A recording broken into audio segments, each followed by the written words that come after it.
Hello everyone, welcome to Helix Plays Games. My name is Richie, and joining me this week is the host of CyberChris27, the host of CyberChris27, the host of Talking the PS at CyberChris2077, Mr. Chris. Hello everyone. Hello indeed. To be fair, after the dream you just told us about, maybe you are the host for CyberChris2077, a weird Men in Black dream. Yeah. And of course, to execute, if this is a Men in Black situation, Mr. Rob. Hello. Would you be? I don't know. I don't know what's going on with my brain today. It's not working, so just bear with us, guys. Yeah, it's just one of them days. Like I woke up, my brain hasn't switched on yet. I've got coffee. Hopefully, I might become a human at some point during the show. But we've got a great show lined up for you this week, where we talk about Ubisoft Plus games library getting leaked, coming to Xbox. The UK says no to the Activision-Blizzard-King deal, and we've got some new games come up GamePass for February. All that and much, much more in this week's XPass.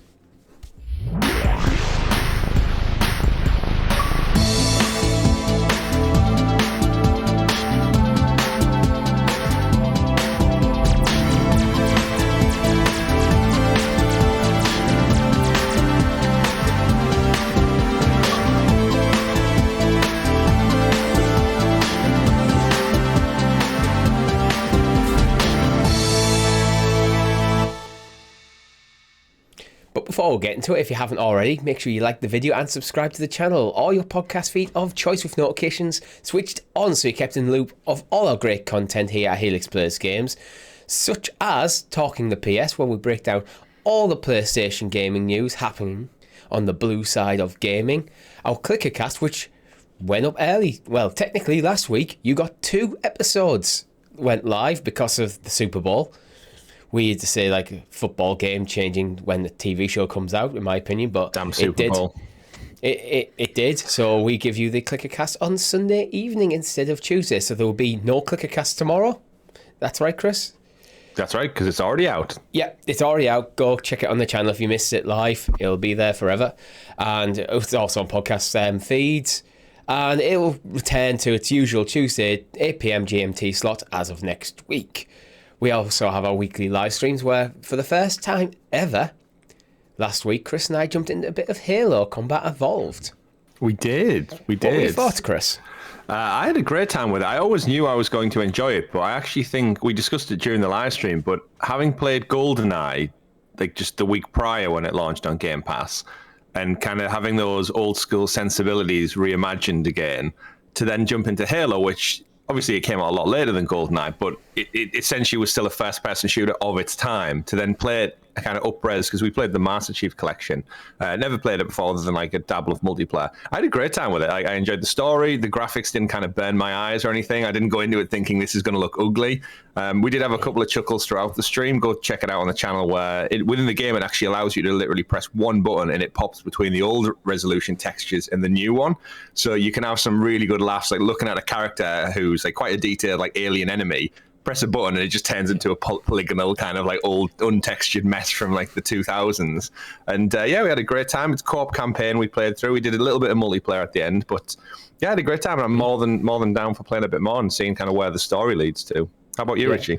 Pretty much the same. I think there was like, it was a nice experience. Like, as you mentioned, there's a lot of comparisons to GoldenEye actually, because we jumped into GoldenEye. We know what this game is. We know how it's going to feel. We know how it's going to look. But expectations were set right for us going into GoldenEye, so we could have a blast. We know Halo's it's technically not a modern game anymore. This is kind of like it's an old game at this point. So, and we could just embrace it fully for what it is, and think, like, just the nostalgia of like gaming in that era. It's like, you know what, it holds up well enough that you can have a blast playing it, Absolutely. even with modern sensibilities. Yeah, there was a few things that caught us out, which was a shock to us. That the fact that you cannot aim down the sight scopes. Yeah, there's like a couple of weapons that have like a click to zoom into like a set distance, but there's just absolutely nothing down iron sights at all. It's all just from the hip, which felt very GoldenEye, which was interesting. And I think we discovered, Richie, the kind of whole there was no sprint, so that was interesting. You're running around thinking, I just want to go that little bit faster, and it wasn't the there. thing is, your movement's not slow, but I think it doesn't matter how fast your movement is, you still want a sprint button. Yeah, and then the final one was probably the Warthog, the vehicle you have. The steering of it is very much like the way I would expect a modern one to be. It would be like R2, the trigger to kind of accelerate, steer with the left stick, and just control your camera. But I think we found out, Richie, it's the right stick controls you have to be facing via the camera the way you want to go. So if you rotate the camera to kind of glance off to your right, which you would in a modern game, the whole vehicle just steers right instead with you. Yeah, don't try to figure out the driving of the Warthog, because it's impossible. Yeah, It's not. I nailed it. Well, we did almost go off a cliff and flip several times, but if you call that nailing it, then road trip it is, boy.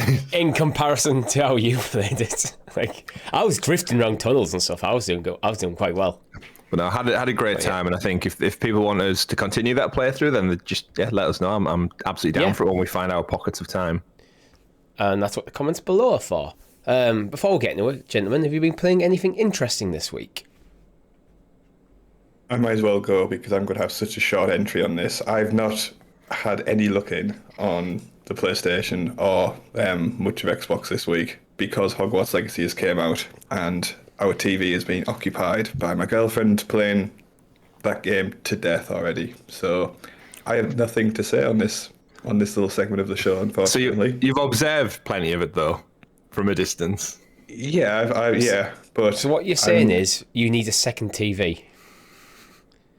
yeah, but then like the trouble is, like, my second setup is here in this office, and when I work all day, like I don't want to necessarily be here during the week. Just get two TVs and put them next to each other. I think but you can't go back from that, can you? Because that's Maybe you don't need to. Maybe that is the future. What you do, Rob, not. is you get your wand, you go into the room, you approach it, and just go, "Abracadabra," just done. Problem solved. No, apparently, like, she's Full on dress up as avoiding those Voldemort. spells. Yeah, because those spells mean you're a bad guy, so she's not even trying to collect them. Which That I wanted to say that so many times. I basically chose halfway through my first look at Hogwarts Legacy on the channel now. I just decided to pick up a Samsung stylus that I use for my tablet, because like halfway through playing, I was like, I need a wand of some sort. I was like, what have I got? I've got pens around me. I've got this. I was like, this will do. But yeah, it's doing really well. It's the old Hogwarts Legacy, regardless of all its criticisms and stuff that came out. So. Yeah, I think we'll be talking a bit more about that tomorrow on Talking the PS. So if you want to know our views on that, well, as Chris mentioned, we have a let's play on the channel of Chris's first look of it, and we'll talk about it a bit more tomorrow on Talking the PS. But anything else interesting, Chris? I feel like I have been playing something. My brain is just absolutely crashed right now. All I can think of is Hogwarts Legacy and what spells I can say that kind of make jokes. Like subscribe-io. It's one of them. That's as far as I got. Like your subscribe-io. Like your subscribe-io. I haven't been playing something, but my brain at this moment cannot fathom what it was. So I'll pass on that one for now. Hit bell icon-io. I'll come back with that one. Oh, God. For me, I'm still in that kind of, like, I'm just bouncing between a lot of stuff at the moment. Not really fixated on one particular game. Nothing's really, like, sunk its teeth into me, like, kind of thing. It's like, so I've been continuing playing a bit of FIFA. I'm still playing a bit of The Last of Us, in the kind of like, I'll sit down, I'll play for a couple of hours one evening, and then won't play for like a week. It's usually pretty much the day after I've watched the episode, I'll play a bit of Last of Us. And then that's the week I don't touch it. Spoiler free then. Yeah. Not necessarily of the game, but of the show, of course. Go check out Clickercast, everyone. How much have you played up to in the game now to line up with the show? I'm in Pittsburgh. Okay. So in the equivalent in the show is Kansas City. Okay. So I'm a little back, but I'm like basically in the same kind of close enough. Like, it's not like the show's like chapters and chapters ahead or anything. It's just like, yeah. But some sections in the show are longer in the game. Like Billstown is quite a bit longer to play through than it is to watch in the show. It's like an hour in the show. Yeah. And in the game, it's a bit longer. So I did Billstown kind of like over 2 stretches. Did playing Halo this week make you want to go watch the Halo TV series at all? No. Rob, having seen it, do you think he should go watch it now he's experienced the game? This is a weird thing. So, like, hardcore Halo fans of the game, like, despise the TV show. I absolutely loved the TV show, so I would say watch it, but yeah, it's good TV, but I don't know if it's as faithful as some of the hardcore fans wanted. I don't feel like I know enough about Halo to really get into it properly. That could be better though, right? Yeah, it could be. But I feel like I'd want to play the games more than watch the TV show. As somebody who is more of a gamer than a TV show watcher, whatever the people call themselves. Viewers? I think viewers, yeah. You damn viewers. I feel like I would rather have my experience of learning like the lore and what Halo means to people by playing the games rather than watching the TV show. And if I got into Halo, that's when I'd consider watching the TV show. That's fair. And I mean, if I wanted to watch a TV show, I've had plenty of chances since it came out to do it, and I've chosen not to. So that's fair. That was one of the reasons I think when I was playing Hogwarts Legacy, I was kind of recounting my history of that franchise and how after the books and the movies when we were kids, getting to like as an adult and the Fantastic Beasts movies doing whatever they did by the time they got to the second and then the troublesome third one, it just seemed to like the franchise fell off a cliff. And I was like, but as a gamer, playing that game immediately was like, all right, yeah, this is where I could happily spend hours and hours rather than go and watch another movie or watch a TV spin-off series, because it was like, yeah, this is my hobby, this is my best interests. I'd rather play this for 40, 50 hours than slog through another Fantastic Beasts movie.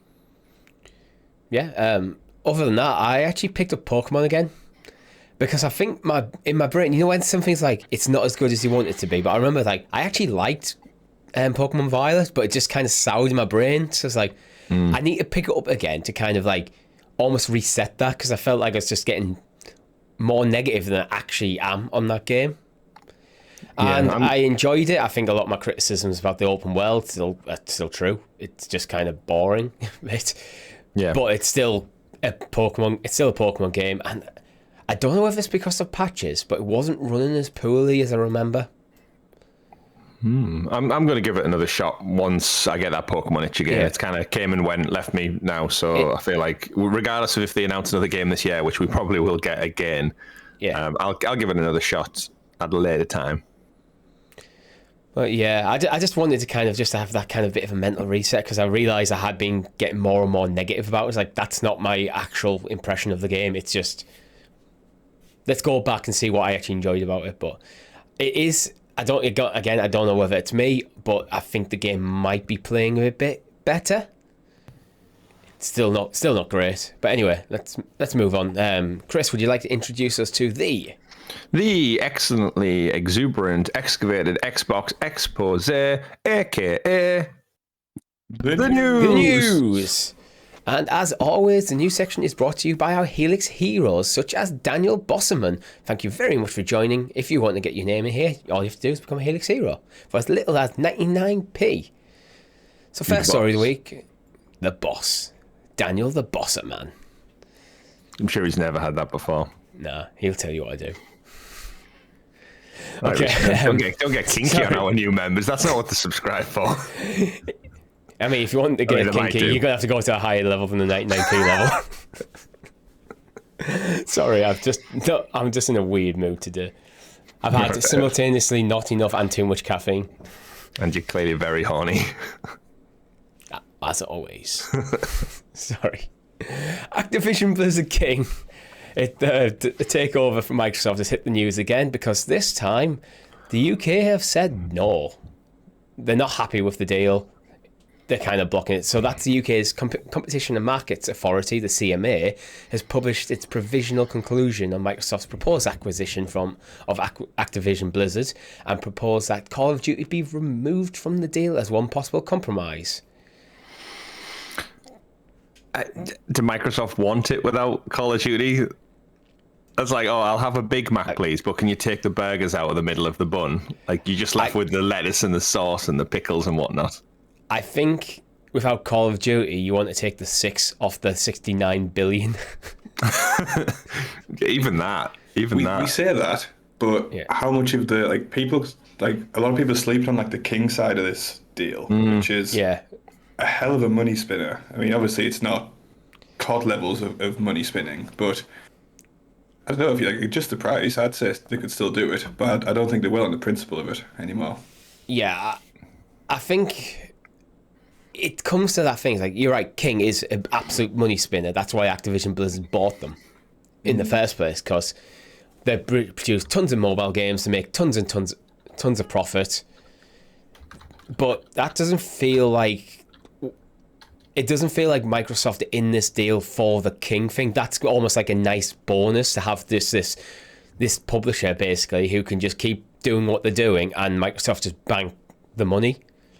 It feels like they're more in for the Activision Blizzard side of it. They're trying to build the way to good games, right? That's the... Yeah, that's buy it. the way to good games, should I say. Yeah, and Activision Blizzard, they do have some phenomenal franchises. And it's not just Call of Duty. You've got like the Blizzard stuff. You've got Warcraft, you've got Diablo, you've got StarCraft.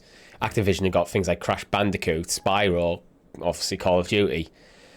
Tony Hawk's, like, they've got some great stuff outside of Call of Duty. So do you think this might be something that they have to get forced into? Then how do they do that? Would that just have to be like Activision Blizzard King at the moment now restructuring and basically jettisoning off Call of Duty into its own thing?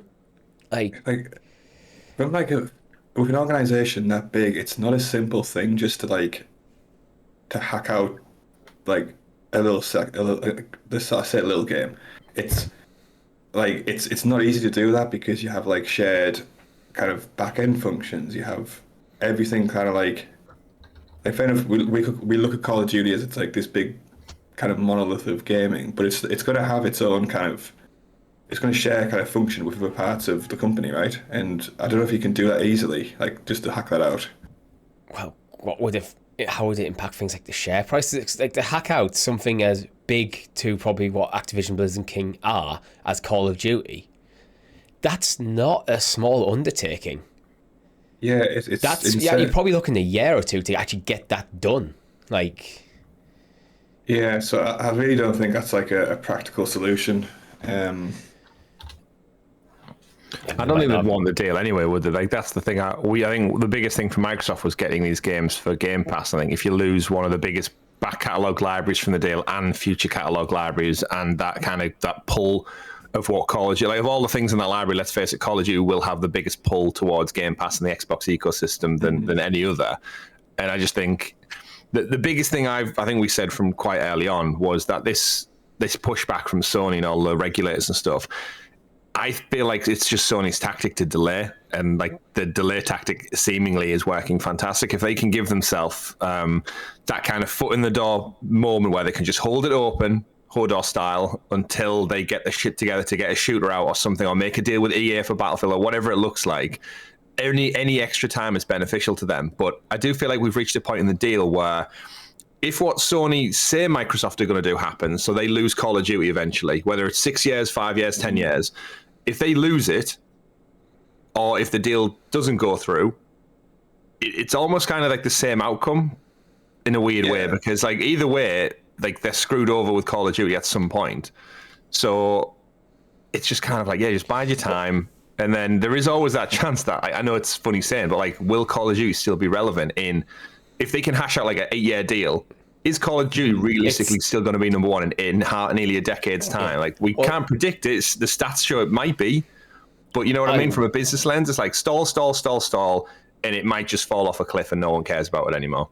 As it stands, I'm reading from Video Games Chronicle, 100% equal access claim. What does 100% mean? When we say equal, we mean equal. 10 years of parity on content, on pricing, on features, on quality, on playability. That is the deal that's on the table. But so Microsoft's going, if this deal goes through, Sony will have 10 years where the games will be treated completely equally on both platforms, which, to be honest, reading that, I would say that if it goes on Game Pass, Sony can put this on PS Plus. Yeah, and 10 years is a long time in gaming. Yeah, it really is. Absolutely. So it's more than a generation, isn't it? So I think this would be like, if it goes through, you wouldn't probably get Call of Duty on Game Pass. In fact, it's almost a way Microsoft can kind of not put it there. It gives Microsoft that bit of an excuse. So they get 10 years of people paying for it as well as Game Pass. And I'd even argue, like, the irony is that what Sony's doing now, like, kind of reduces competition in its own unique way, like, different, but kind of, it is, as you said, Chris, it is the same outcome, but just in, like, a different kind of form, because now if someone like Microsoft wants to kind of acquire new studios and kind of improve their product in Game Pass, they're essentially being told, no, you can't do that because you're doing it too powerfully. Which like Sony can be like, okay, that's sweet. We can just like and Sony have a much bigger market share than Microsoft at the moment. Mm-hmm. Yeah. So yes, this deal going through would damage Sony's market share. I don't think anyone would be under any sort of illusions about that. But if the 10-year deal is in there, would this affect Sony's market share for the next 10 years? Maybe the market share really starts to take a hit in 10 years' time, and that gives them 10 years to come up with a Call of Duty competitor. Yeah. But then it's kind of back to those deal And details. they have Bungie, like, so only own Bungie, so it's like they're not like they have like bad like teams available to do it. To prep themselves. I do feel though originally wasn't the deal. I think they were offering it for like 3-year exclusivity, and then you kind of like they push back on 3-year. So it is at that point where they couldn't get 3-year, so now it was 6, and they couldn't get 6, then it's 9, then it's 10. It's for Sony. It's kind of like if you can kind of just lock in this deal, the longer it is, anything's better than that original proposal of 3 years, because 3 years, like you said, in video games isn't that long. But when it comes to the scope of if you've got a decade and there's the risk Call of Duty becomes out of favor, or Sony somehow hits it out the park with whatever they're building, it's all about just kind of stall tactics. But back to the kind of bigger picture was there's much more to this than just that game. Like if they negotiate this, somewhere in this negotiation, you've got to imagine the likes of Crash Bandicoot and Spyro are on the table along with all the other IP, because it's a lot to say that like you wouldn't get them games on PlayStation either. I know we always talk about Call of Duty, but there's a lot of IP that it would suck to see it exclusive. I think the reason we're fixating Call of Duty is because the sales numbers of Call of Duty compared to Crash and Spyro. Why I actually would prefer to sit down and play Crash or Spyro most days than Call of Duty. The sales figures nowhere near. They're not even like in the same ball. There's very few other like franchises that are even close to Call of Duty in terms of sales, and you are looking at your FIFAs and your Maddens. As much as people love Crash and Spyro, they don't actually sell that hugely in the context of this sort of deal. So Sony would be absolutely fine not having Crash and Spyro. It wouldn't really, I don't think it'd dent them that much. It'd be kind of almost like a weird legacy thing rather than impacting them as a business going forward.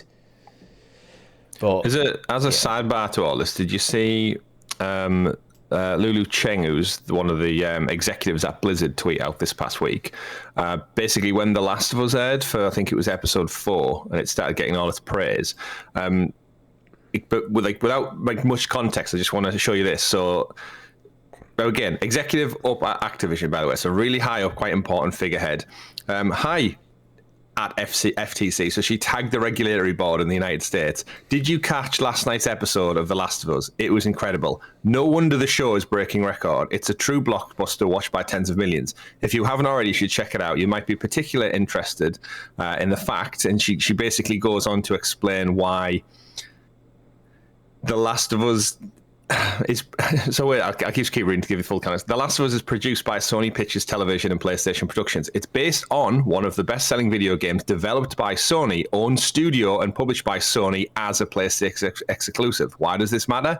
The FTC has opposed Microsoft Activision-Blizzard deal on the grounds Microsoft could suppress competition from rival consoles by leveraging Activision games. It sounds like there's some worry that Sony's position as market leader could be jeopardized. And she goes on a bunch of subtweets, but when she tweeted that, my initial thought was, I think we talk about people who don't understand video games, like regulatory people. This is the lady who is head at Activision, and yet she seems to be using a Sony exclusive title, incubator made by a Sony-owned studio exclusively, that they've owned from almost the beginning, and then an adaptation for TV, all done in-house, as a reason that they should be allowed to buy Activision. Yeah, it's kind of weird. I feel like she's coming from she's making a good point, but she just isn't. Honestly, I just think, like, if you're an executive at any of the companies involved in this, what you should do is say absolutely nothing publicly. Not a single thing. unless it's a pre-prepared statement that you're delivering on behalf of the company. Just do not talk about it, because anything you say, whether it's in private or on Twitter to someone, will be used against you. You're adding things, putting things on the table that do not need to be there. The table's messy enough without you piling on. That's kind of my take. It's like, I would be, if I was like, unfortunately, if I was Bobby Kotick in this situation, I'd be pissed about her tweeting about that. I mean, she rounds out all of her subtweets by saying, Sony's talent and IP across gaming, TV, movies, and music are formidable and truly impressive. It's no wonder they also continue to dominate as the market leader for consoles. In gaming, Sony is the first of us, and they will just be fine without the FTC's protection. And it's kind of like, because in my mind, like we mentioned it earlier in the show, but Halo, like what she's describing should be Halo for Microsoft. You owned it from an early stage, you grew it up, you've built its legacy, you've created it, you've then opted to do a TV show, and it didn't work. So I really can't understand where she's coming from here and saying... Yeah, it's not apples versus apples. No. It's just making a point so bad. So you can imagine the comments across all social media just like going to town on it about you. You just stay what you're doing, stay what you're doing. Interestingly, the CMA did a public consultation about about this deal and asking people, do they think this would be good for competition in gaming? 75% said yes, that the deal going through would be good for competition. And yet I don't see the big issue. Yeah, and yet they seem to be blocking this on the deal, on the kind of thoughts that this will be bad for competition, but 75% of people disagree. It's kind of this weird... You can see why Activision, Blizzard, and like Microsoft people might be getting a bit annoyed by this situation where they're going, but people seem to think this is good for competition, not bad. It strengthens Xbox. Xbox is weak compared to PlayStation. Strengthening Xbox means there's another viable choice in the market. Here we get like a feeling there's like a Ron Swanson like character at Microsoft just going, right, I have money, I want to buy this thing. That's as complicated as it should be. Yes. Absolutely, and it goes a long way to say that. Like all these regulatory boards, the CMA, the FCA, FTC, all over kind of the world, is that the people dealing with that kind of wider scale thing, they don't understand the video games industry, like at all. Like they can read all the documents, they can do the research, they can look at the numbers and the figures, but like inherently, if you are not a gamer in this ecosystem, I don't think you can truly understand the ramifications. And it goes back to the age rating board with Mortal Kombat and stuff in the 90s, like governments stepping in and politicians trying to throw, whether it's like trying to be hip and down with the kids, going like, yeah, I play Call of Duty, yes, sniper, bang bang, like. And you get the other side of listening to like the people who think any sort of violence in video games will automatically turn people into serial killers. It's like, yeah. No, that's not how it works. There's no strong evidence. The only evidence is, in fact, the evidence is more likely to go the other way. If you are likely to be a serial killer, you'll probably get more enjoyment out of being a serial killer in games, but you're still more likely to be a serial killer anyway. It's like... Ultimately, this will be decided by people who aren't gamers, which is... Yeah, shit. I don't mind the authorities looking at this kind of stuff, because it is a massive deal that is going to change the gaming industry one way or the other. But it's when they're making decisions which seem to be contradicting their own research. That's where you go, well, what's going on here? Maybe you should take a bit longer, quietly behind the scenes work on this for a bit longer, and every single party should just shut up for a bit, to be honest. So the worst thing is, like, the government will try to understand it by hiring like a bunch of consultants, and they'll hire like kind of like Jack Thompson style. They'll hire legal consultants and marketing consultants. What they need is video gamers, as well as the legal and marketing consultants.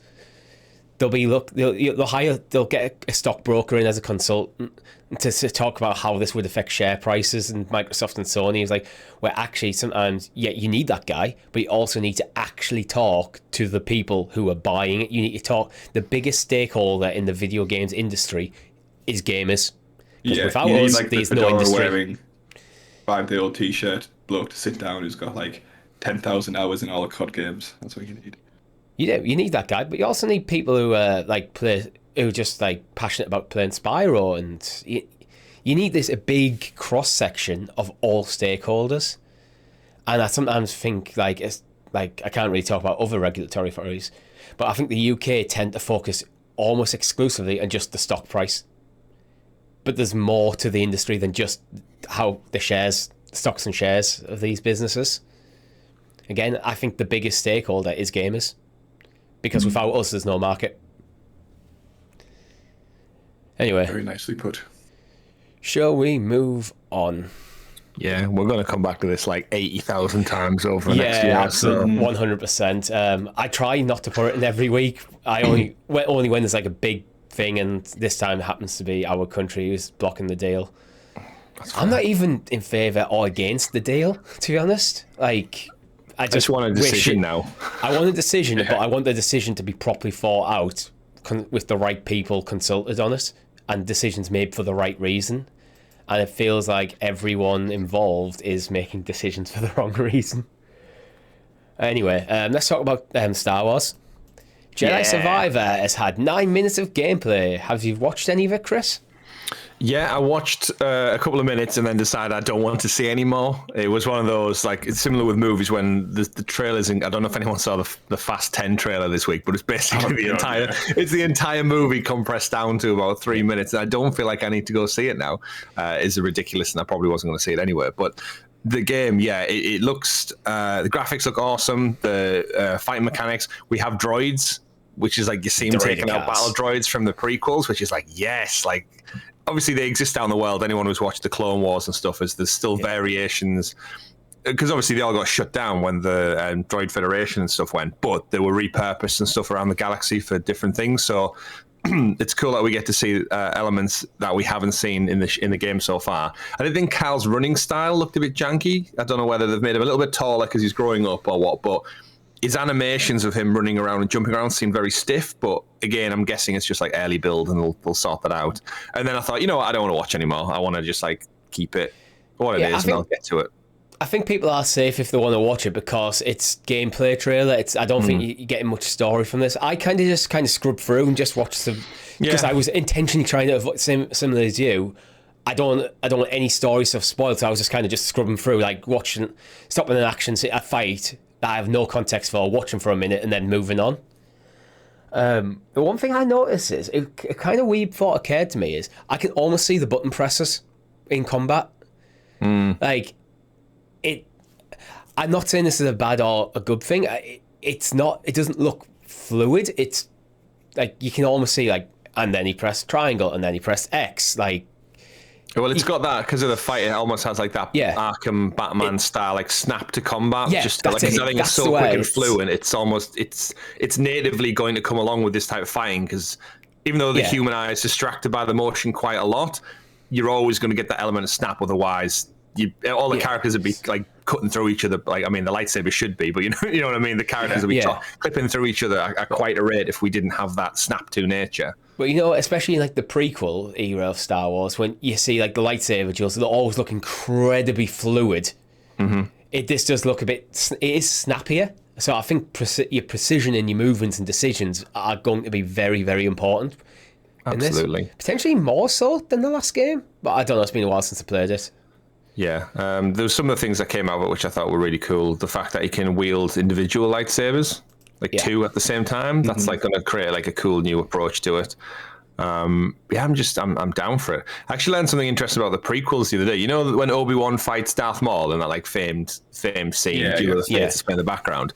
He does that cool move where he kind of blocks from the front and the back within a couple of seconds. They used the exact same clip in that fight a moment later, but close up to him. So when you see the wide shot of him fighting, he does the move, and you're like, oh, that's cool. And then 5 seconds later, he does the same thing, but super close up on Ewan McGregor. And it was a short clip saying why that scene resonates so well. And one of it was saying because they use repetition, so our brain sees the cool thing twice. It becomes a style because he keeps doing it. Yeah. Remember when he did that? And then I watched it and I was like, motherfuckers, it's just the same clip, just snapshotted in within 5 seconds of each other. And you just, because in the context of all the lights and stuff swirling around, you don't even notice it. And I was that's Darth Maul's fault for spamming the same attack twice. I do kind of like that stuff. I think it does actually because we know these are trained warriors, like the Jedi. So each Jedi having their own few little nuances, their own little like moves that they use all the time, it does make them look like they have trained, they've practiced this skill. This is one of the like things in the toolbox. Oh, in this situation, I'll do this thing. It adds just a bit more depth without really like hammering you over the head with showing like training montages or anything. Yeah, definitely. As we get closer to the game, do you guys think it's going to be a case of Cal's somehow forgotten all his moves from the last game? Or what are they going to do with the skill tree on this? Like, is he going to have like Jedi amnesia and he's like, oh, Master, I forgot everything? Like Luke, he's like, I'm detached from the Force. I can't do anything. I kind of want them to go like exactly where he ends up. That's where you start. But then you've also got to train players how to do that. So you need to find that nice way. I don't really want another full reset because we've kind of already had that with Cal. That was kind of his journey in the last game. He technically didn't really get stronger over the course of the game. He just remembered stuff that he'd locked away. Yeah, true. Which was a really cool way of handling him, to be honest. Get some more flashbacks to him in a Padawan and kind of recapping his fighting there. I've noticed this game has a grapple hook as well. I'm always a fan of a grapple hook in games just for that extra element of traversal. And I think the biggest thing, what you don't really see it in the trailer, but I'm looking forward to them just sorting the map out because the map was a bit messy in the first game with that like laid Metroidvania. Like you returned on yourself quite a few times, but trying to find specifics was like it was a bit clunky within like the hologram that they set up for the map. There was one particular level I think was pretty bad. Most levels were designed quite well, but I think it was like, you're like kind of in like the caverns, and there was like lots of different layers, lots of like bridges and like lifts and stuff. It was like the map basically became useless in one of the more complex areas of the game where you actually want to use the map. Yeah. Yeah, where some of the other levels were a bit more like kind of linear, and then you go, oh, I'm back to where I started. Like you have that moment later, but yeah. To be honest, I can't wait for this game. Your thoughts, Rob? Yeah, I'm the same. I selectively like skipped through the trailer just not to kind of get too involved, really. But I think this is going to be like a very, very rare day one purchase for me. So yeah, it's looking that way for me as well. Yeah, especially at the moment where I haven't really sunk my teeth into anything in a while. It's like, the more I see is like, maybe this is the game I want to play right now. Yeah. Like Fallen Order was such a sleeper hit for me as well. I remember playing it for the first time like on Stadia just because my girlfriend had it on Stadia. And I was like, oh, I'll just have a play of it. And then I was like, holy shit, this is like, this doesn't feel like an EA game. But yeah, I'm super looking forward to it. Like with regards to where they take his skill set, like I would have, just because I'm like on a Ghost of Tsushima like high train right now, I would have liked to see them, instead of adding new abilities, instead like focus on like different lightsaber forms, because I feel like you can really transform combat without like just doing loads more power creep. It'd be cool like if you learn like new forms after encountering like other Jedi survivors. Like he'd encounter someone who survived Order 66 and learn from them. That'd be a kind of cool way to like, okay, I'll show you the basics of this form, and then you can implement it. Yeah, I don't think they will do it, but it would be nice for like a third game. Yeah. Well, the whole Jedi is based on samurai, isn't it? Like the whole approach and style of them. So we would like, you'd like to see that transition from Ghost of Tsushima into just the different stances and such. I can't wait for it as well. I think it's my kind of big game for this year so far that we know something like actively about. And it's mad to think we could get to the end of this year and the game of the year conversation could be about Harry Potter, Star Wars, and Spider-Man.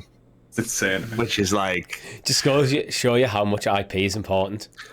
It is, and it does kind of lend itself to what we look at the future. You've got an Iron Man game, a Black Panther game, all signed off on.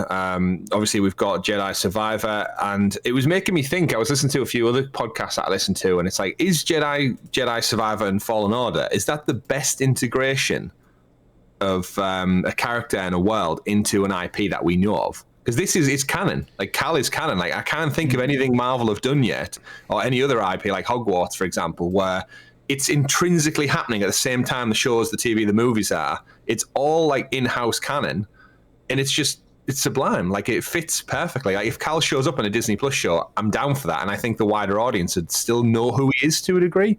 We've been calling for this for a while, but you can do it in a way where it's more. I think you do it in a way where initially it's more of a cameo. It's like, and like I don't know, like there's a scene that's like, oh, you see Cal, he's in there, he's in like a canteen or something, and then shit breaks out, and then he pulls the lightsaber, and you can see the audience who've played the game going, oh yeah, he's my boy, he's back, and the people that don't go, oh, there's another Jedi guy, who's this guy? It just could work so well, like, and he's got the acting chops to do it, so. Absolutely. Do you think there's a chance it could go the other way?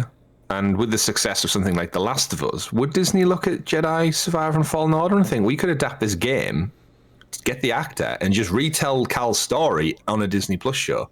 I just think you tell a different story. Like, well, maybe you could actually. You could tell. Because it's structured the game is structured like a movie. You have the big cinematic part, you have the character moments, you've got the cast of people around him. You could always just do a Jedi fight scene, and I just think like it's almost like the breadcrumbs are there. But is it beloved as The Last of Us was, or is it? You know what I mean? Or does Disney want to do their own thing? Because I'd still watch it in a way. I think The Last Disney of want Us, like a quick window on there right now for Disney Plus. Like, look how much of like money they've lost recently. So I wouldn't be surprised if it comes out soon. it would be kind of. I kind of like to see him do like a cameo thing in the, like maybe in Ahsoka first to establish him in that world, and then you announce like, oh yeah, we're going to tell Jedi Fallen Order. We're adapting that game to movies. Because if you do it that way, you give him the cameo first, you introduce this other Jedi that's out there, it plants a seed in people who haven't played the games could go like, oh, who is this guy? Why is he here? Like, and then you go, oh, by the way, we're going to tell you who he is in his own show. So definitely to put a pin on Jedi. Yeah. The first game, Fallen Order, had like a big cameo, and it was like such a fantastic moment for the game when said character showed up. What do you think the sequels is going to be? Will we see Ahsoka? Will we meet Yoda? Like, what are they going to drop, do you think? Just one word answer into this one, where it's like, if he or she or they showed up, you'd go, that's cool. I'm so glad they got them for the game. Okay, I'm trying to think. I'm trying to decide whether I want to go dark side or light side. Or maybe you'd go someone who's not a Force user. Like, link it up with Cass. Wait, let me check. Like, let me remember my timeline here. Yeah. Like, could he link up with Cassian? Is that a thing that could happen?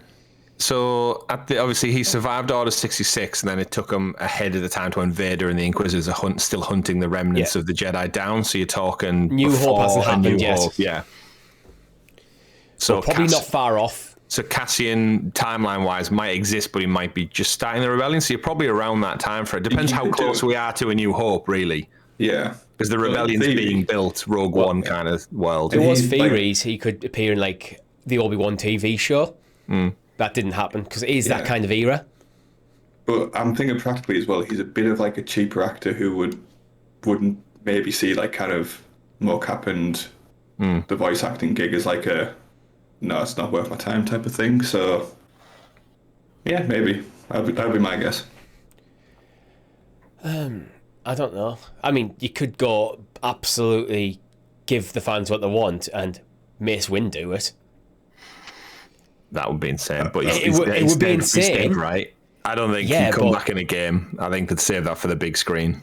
I don't think he'd come back in a game unless he was coming back to the big screen. But if in like Jedi Survivor you brought back Mace Windu, you've just retconned his death.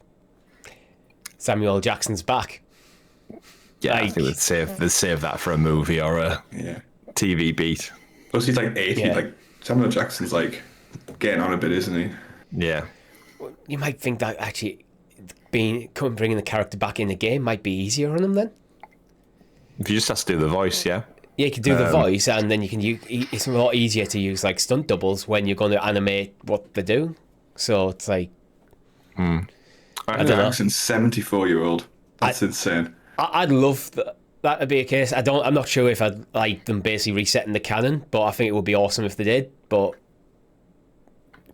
it also adds more questions into what was he doing after that point. It's one of them characters. If you brought him back, you need to kind of get rid of him before New Hope as well.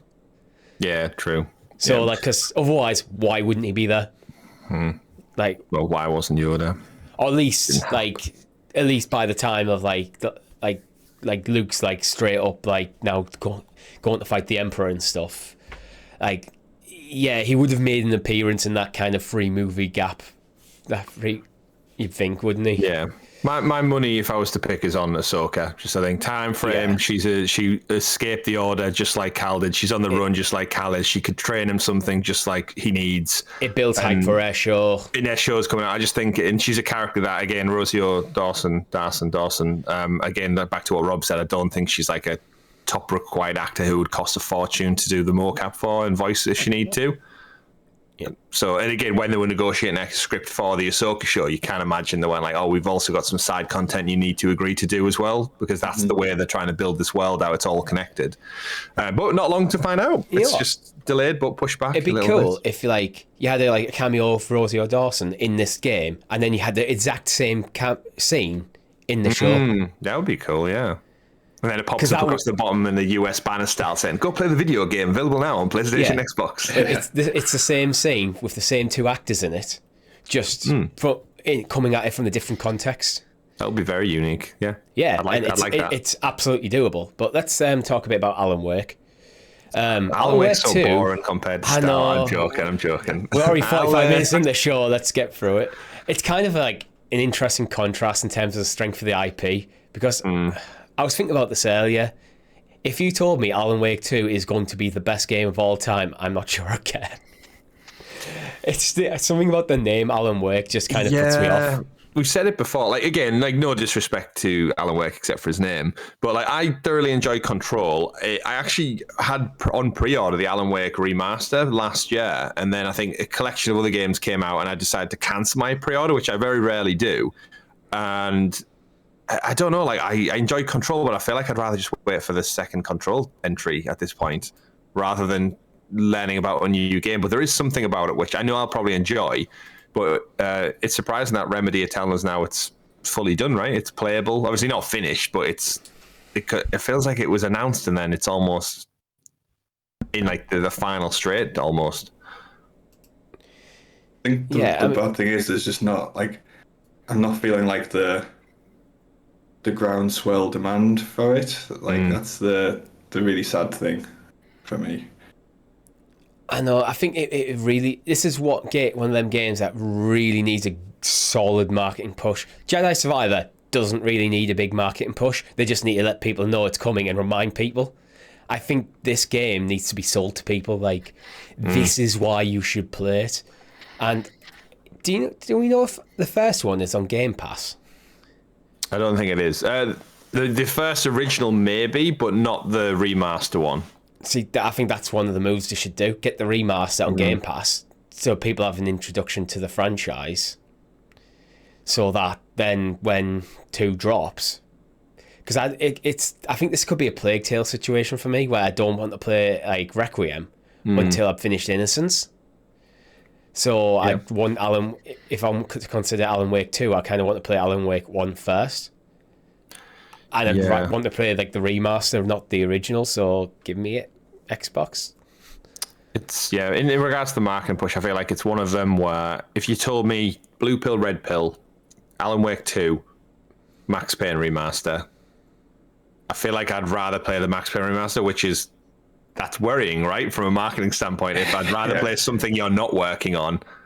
Although they have confirmed they're in the concept stage, but it's like, I'd rather have Control 2, Max Payne remaster, before I even considered Alan Wake 2. Yeah, 1,000,000% for me. I'm sure there's people out there who played it and think it's a great game. I know it's a very well-revered game, but like you said, Rob, I don't think it has that groundswell or following. Like, it has a cult following, but I don't think it's got a cult big enough to cause the government any problems. It's not like that good of a cult. And I think the numbers kind of back that up, right? With the sales. Like, sales aren't particularly strong for the remaster. And no, it didn't, Yeah, that's why I think, like, if they brought the remaster to Game Pass, with 2 on the way, not that far out, well, it's now playable from start to finish, it might give that a little bit of a groundswell. More people will be willing to give it a chance because it costs them nothing extra to try. Yeah. So that's... I don't know. I don't really know what else to say. This is the problem with Alan Wake. Every time it comes up in the news, it's like, I don't really know what to say about it because it's just so much not on my radar. I forget it even exists between news stories. which is a massive problem for them, I think. And it sounds like I'm not the only one. I'd rather play Psychonauts, Richie. Yeah, me too, actually. I've never played Psychonauts. Have either of you, before we get into this story? No? Rob is frozen. Oh, yeah, I thought it was just sat perfectly still. Yeah, me too. Okay, we'll continue talking about Psychonauts until Rob reappears. Sorry if I messes up the cameras, guys, because I'm expecting him to drop out the Discord call any moment. But Double Fine, Psychonauts is a 20-hour documentary documenting the development of Psychonauts 2. Any interest in watching this, Chris? I don't. Having not played the games, I don't have any interest in the actual watching of this TV show. What I do think, though, is Psychonauts has been on my radar since Psychonauts 2 had like loads of praise. It was in the Game of the Year conversation. Yeah, it was. Yeah, not this year, the year before, but it was one of Xbox's first-party titles, and now we're kind of owners of Game Pass. It struck me as their Ratchet and Clank. As like a big PlayStation fan, like it seemed like to their equivalents. A little bit of a smaller story. It's a little bit more cartoony. It tells a loving tale of kind of like lovable characters going on an adventure. And for me, that was kind of the draw to it. And I don't think it's that long of a game. And Double Fine, like a fantastic studio. And reading about this was Psych Odyssey. It's like a 20-hour documentary series, and I'm all for seeing more behind-the-scenes stuff. I love what Sony did with God of War. They did it with The Last of Us as a full like hour-long documentary of how that was made, and kind of that peek behind the curtain. I think, Richie, you watch a lot of the No Clip series on YouTube. I haven't in a while, but I have in the past. Yeah. I mean, it needs to be a game that you're a fan of to watch it. I don't like watch it religiously, but as soon as anything pops up from No Clip that I have a vested interest in, I sit down and watch the whole thing. And it's great to see the games industry kind of opening up and acknowledging that, yes, there's difficulties that come with it. There's technical problems. There's limitations. Like, they're businesses at the end of the day, and they're ran like jobs. And a 20-hour documentary free on YouTube called Psycho Odyssey, kind of leading up to the building of this, is fantastic. 32 episodes. So if you're big on games and you want to know how the sausage is made, then I don't think there's a better thing out there.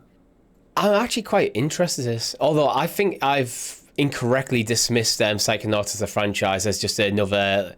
I think when I first saw like trailers for the first game, I kind of dismissed it as just a kind of weird looking platformer. I went, okay, but that is clearly I'm wrong on that. Like, Psychonauts 2 was one of the best games of the year when it came out. And I think it would be interesting to watch this documentary. I'm not sure about the 20 plus hours though. That seems a bit too much, in my opinion, for something like this. I'm not sure I want to dedicate 20 hours of my life to that, when that 20 hours could be spent playing the game. Yeah. If it was like a couple of hours. Do you know watch like a lot of? I watch a lot of YouTube just like as background noise when I'm working, and like the concept of like 20 hours of content which I don't need to hunt out and I don't need to like vet is like quite exciting to me. I think like I can see it just being on for like a week in the background when I'm working. Yeah, I watch a lot of YouTube while I'm working, but I also struggle to keep up with my current watch later list. So adding 20 hours on top of that is like, I think I'd fizzle out on it. It's back to what we said about Halo at the interested. beginning. Like, as a game, I'd rather play the game. Like, if I was going to dedicate 20 hours. But maybe after that might give me the kind of insight to go, oh, you know what? Now I've played the game, I enjoy the game, I want to see how it was made. But it's great to see it actually happening, rather than traditionally this industry is very just closed off, secretive, shadow drop. You only hear about things when it's announced or stuff leaks. And as far as every other medium, you kind of get a good bit of insight. And it's nice to see they've kind of embraced that with this. Does anybody remember on the Metal Gear Solid 2 disc, there was like a load of kind of like content on like interviews and stuff. And like all I can remember is like Kojima's like staff like kind of running around with guns in the office and like then you saw like in the game. It was so cool. Yeah, that's awesome. Let's talk about some games coming to Game Pass this month. So Madden 23. I'll just go through the list of games and then we can pick ones if we want to talk about them individually. So starting off the 9th of February, Madden 23 and SD Gundam Battle Alliance came out. Tomorrow we'll have Mountain Blade 2 Bannerlord dropping. This is amazing. Play that game. It's incredible. We'll come back to it in a sec. City Skyline Remastered drops on the 15th. I actually want to talk about that separate to this story. Shadow Warrior 3 Definitive Edition comes out the 16th, and Atomic Heart comes out the 21st. So, Rob, Bannerlord, tell me why I should play it. So, like the Mount and Blade series, like I've been a fan of for ages, and with Bannerlord, essentially you start off as like just a single character, and like the game focuses on like your combat abilities, you kind of like fighting kind of small bands of bandits or whatever, and then as you kind of grow in strength and you attract followers, it transitions into like more of a strategy game. So you're still like your character on the battlefield, but you may have like 300 men to command, and instead of like running around doing individual combat, you kind of transition more to like a general and like kind of like commanding your troops, and it's just really really well done, and it's a good game for people who like kind of the combo of combat and like the strategy elements. So Yeah. definitely recommend it. I know our Discord servers, there's been a lot of chat about Bannerlord recently and how good of a game it is. Yeah, it is. But, yeah. I think it's like there's only a couple of devs on it as well initially, and like the fact they've built this like massive world out of not many people is an incredible achievement. You know, I've actually watched some like Let's Play stuff from the Spiffing Brit on Bannerlord. Yeah, It's like all like- the exploits he does. Yeah, it's like it does seem like a cool game, and maybe we'll do a stream on it sometime. Yeah, Chris, any thoughts on Bannerlord? You interested? Not Bannerlord for me, but Atomic Heart's definitely got my interest and intrigue. It just looks like Bioshock set in Russia, essentially. Yeah. I'm down for that. We don't have long to wait. We don't. It's 21st of February. It drops on Game Pass, so you'll have it. Sometimes you just gotta love Game Pass. Yeah, you do. You absolutely do. Like same with like Wild Hearts. I think we're probably going to have a look at that on a stream as well. And Yep. Think this week we're going to do it because the demo drops. It's a 10-hour demo drops this week. seems fitting. And then City Skylines, which we've got a Let's Play up on the channel already. But having lost that when Stadia went, to then get it back on Game Pass in a remastered next gen form, it's like awesome. I can play it again. Well, what I wanted to talk about with City Skylines is you're getting a remastered. It's coming to consoles. It's coming to PlayStation and Xbox. But I don't know if it'll be coming to PlayStation Plus. But it is coming to Game Pass, so we'll have it back, which is nice. But do you think it's time for City Skyline 2? I mean, I feel like we're already a few years past needing a City Skylines 2. I just think Yeah, they may be seeing it more as just a continuous platform rather than... Because they've got Cities VR comes out with the PSVR 2 later this month as well.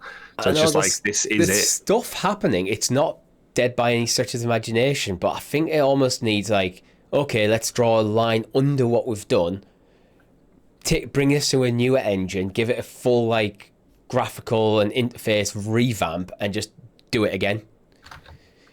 Because I don't know, it just I think when we were playing on Stadia, as much as I enjoyed it, it does feel a bit old. Yeah, I feel like that's part of its charm though, because if you do, it's the same with like Jurassic. Like I loved the Jurassic World game. I got the platinum in the first one, and I was really hyped for the second one. And when it came out, I was just like, it's just more of the same with a couple of tweaks. And I was like, I feel like with simulation games, there's only so much you can do for them. And I feel like if they're happy with this, then just keep building on it. Like The Sims, just keep adding more to it and keep adding more to it. Yeah, I find it like when you see things like this, though, I look at the DLC and it looks very intimidating how much they've released. And I wonder if like a second title, when it kind of cleans the slate a bit, and some of the stuff that came into later games as DLC could just be incorporated right from the off, and it might just regenerate the franchise a bit. It could also go the other way, but people go, I don't know, I'm not hardcore into it. Actually, this is a perfect one. If you've played a lot of City Skylines, let us know in the comments if you're happy for them to just continue supporting the remaster, or would you prefer a brand new title right from ground up? I have like a similar experience with Hearts of Iron, like the 4X strategy, which I play sometimes. Like whenever like a new DLC comes out for that, the entire like meta of the game completely shifts, and like each kind of DLC brings like an iteratively more detailed section of the game. So in that game, like it's divided up by kind of like land forces, ground, and air, and each one's to a point where it's so niche and so micromanaged that it becomes far too complicated for new players to get involved. So I would be in favour of doing like a reset, like you say, Richie. Yeah. Let's move on for a bit. To end up the show, let's talk about Ubisoft, because the potential list of games has kind of been leaked that might be coming to Ubisoft Plus. Now, we don't know. I can't find any concrete information about whether they might do like a Ubisoft Plus kind of light situation for Game Pass, or would it just be you can now just subscribe to Ubisoft Plus on Xbox, like you could on Stadia. But the list is kind of what you'd expect. It's got your Assassin's Creeds in there, your Far Cry's, pretty much everything from Far Cry 3 onwards. Rise of the Republic's in there, For Honor, Battleship, Boggle, Child of Light. Yeah, Tom Clancy stuff. Is there anything that massively jumps out to you? It's the same list that I think we expected. If we do get like a tie-in with Game Pass, because remember we already have some Ubisoft games on Game Pass, like Assassin's Creed Origins. Or does that say Orgy then? Orgy. Assassin's Creed Orgy. Assassin's Creed Orgy. Ezio come back definitely. Exactly. All the assassins in one room together. But no, realistically, just banging away. If there's some kind of incorporation, Hidden Blade. If there's some kind of incorporation, that's a very nice Hidden Blade. It would be like Ubisoft Classic that PlayStation have, where just some of the classics are kind of woven into the PS Plus. I could see Ubisoft Classics being a part of Game Pass. This list at the moment it's exhaustive. There's a lot of stuff in there. There's a lot of fantastic games in there, but it's all back catalogue stuff at this point, and that's, I think, obviously Ubisoft's goal is to have Ubisoft Plus as that like be all go-to place for all of their games. And yeah, I wouldn't be surprised if we just continue to see, here's Ubisoft Plus if you want it, but we'll still kind of cherry pick some of the best ones for Game Pass based on Microsoft wanting to kind of fill a gap every other couple of months maybe between their own studio releases. No surprise, no big shocks, but looking forward to it getting here just so I have the option, really. Yeah, that's the thing what I've always liked about Ubisoft Plus. Going back to our Stadia days, what I loved about Ubisoft Plus was, hey, here's a new Assassin's Creed game dropped. It's a £70 game, or you can get Ubisoft Plus for what is about £15 a month. And you can spend a month playing Assassin's Creed and save yourself like 40-50 quid, and you also have access to the entire library as well. So if you're not like obsessed with owning the game in quotations, I think it's a really good way of experience like the Ubisoft library, and there is, despite how kind of negative I usually am with Ubisoft, there is good games in there. My thing is, I just don't, has always been, I don't think that Ubisoft games are as good as they could be. But again, like I've enjoyed playing things like Rise of the Republic. We enjoy a bit of Ghost Recon. We've enjoyed the Division. So when Assassin's Creed Mirage drops, which is, if it is more of a step back towards that kind of half step back towards original Assassin's Creed, I think could be potentially the best in the game in the series. I think, I hope this drops in time for Mirage, because that might be how I experience Mirage, just by getting Ubisoft Plus for a month. Rob, any thoughts?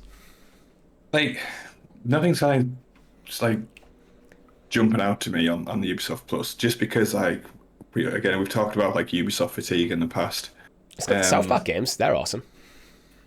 They are, but I think for me, I've never had the desire to replay one of those games. I've played it, got the jokes, and like it's been like a nice experience at the time. But for me, if I was to top up my kind of subscription, if you want to, like game subscription, if you want to call it that, I'd probably go down the EA Play route this time as opposed to Ubisoft Plus, which is not a thing I thought I'd say on this show, to be honest. But yeah, like we'll see kind of what's rolled in and what's not. But I don't know. Maybe I'll just jump into some Boggle for a bit of me, it's just there for if I want to play a Ubisoft game. This is, if I don't already have it, this is probably the cheapest way to get in and give. I think there is good value for money in there. Oh, definitely. If you're into that type of game, Chris, I'd say like kind of you're probably the biggest like Assassin's Creed fan, and there's definitely value there for like a gamer in your situation, but it's just not for me, I don't think. Yeah, fair enough. Let's move on to the last story of the week. There's Minecraft Crocs available. Crocs. Crocs. It's been an episode, guys. Set to launch 16th of February worldwide. You can get limited edition Crocs. You know what, Richie? I was about to go off on a tirade about these shoes because we had for Xbox we had what the jumper jacket for your controller. Yeah. What else did we have? We've had multiple stupid clothing. We had a hoodie. Yeah. Some gloves or something. Basically, all the attire, all the winter attire you could have, and now summer's on the way. Damn Crocs have resurfaced. Right. Let's just be clear. These are not Crocs for your controller. That would be stupid. These are Crocs for your feet. Yeah, and I know people who own Crocs and they think they're cool, but without going too much into it, I was going to say these look ridiculous. They're essentially green and black Crocs with like random little Minecraft blocks and badges stuck to them. However, yesterday I was out shopping and I went in the UK, it's called Flannels. Are you about to say you bought Crocs? No, I did not at all. But some of the footwear and the clothing in these shops I sound like an old man. The kids wear today. Like these trainers with big, thick heels and ridiculous shapes, and like, oh my word! Like the Croc, these are normal by comparison to some of the shit that I saw in that shop. And the worst part is, it was like £300 for like a child's shoe that looks like you basically put it into a vacuum form machine and just threw a bunch of shit that was in the kitchen drawer in there with it, vacuum formed the plastic over it, went, there's the shoe, £300, please. It's so bad that these Crocs by proxy are actually fine fashion. Yeah. But Chris, you're going to be asking someone younger than us to like set up your tablet in the next few years, aren't you? I have my Wizarding One stylus pen to sort me out with that. The thing for me is like I saw a Eurogamer article which said Crocs, and I immediately jumped in excitement thinking there'd be a new Croc game. Yeah. And then this was such a letdown when I actually read the full headline. That's a great point. Yeah, Legend you know of the what? Goals. I wouldn't be surprised if something like that happened in like Fortnite. Let's just bring Croc back, just like for no reason. Croc was class. Croc was better than these shoes. I remember how amazed I was when I played Croc was originally like, a Yoshi game. Footsteps. Croc was originally like going to be a Yoshi game, whatever you prefer, for like in the Mario franchise, and I think Nintendo turned it down, so they like had to redevelop the character to not be like infringing Microsoft's IP. That's how he came about. It still came very, very close to it. And now when you know that, you can totally see it, can you? Oh, 100%, yeah. But I loved it. Like my mind was blown when I saw like footsteps in snow when I played Croc 1 on the PlayStation. That was like, wow, this is next gen. I think by Fox Interactive, so there's an IP there that could really come Disney back. now, right? Well, if Microsoft end up owning Crash Bandicoot and Spyro, PlayStation might be scrambling for a mascot again. And bring back Croc. If they're not going to revive Gex, which I keep saying, save the gecko every other month, I echo that sentiment. To get both lizard creatures in there. I think Croc's less problematic. I think the problem with Croc was just the terrible controls. Like the tank controls, but it was early 3D platforming. We hadn't figured this stuff out yet.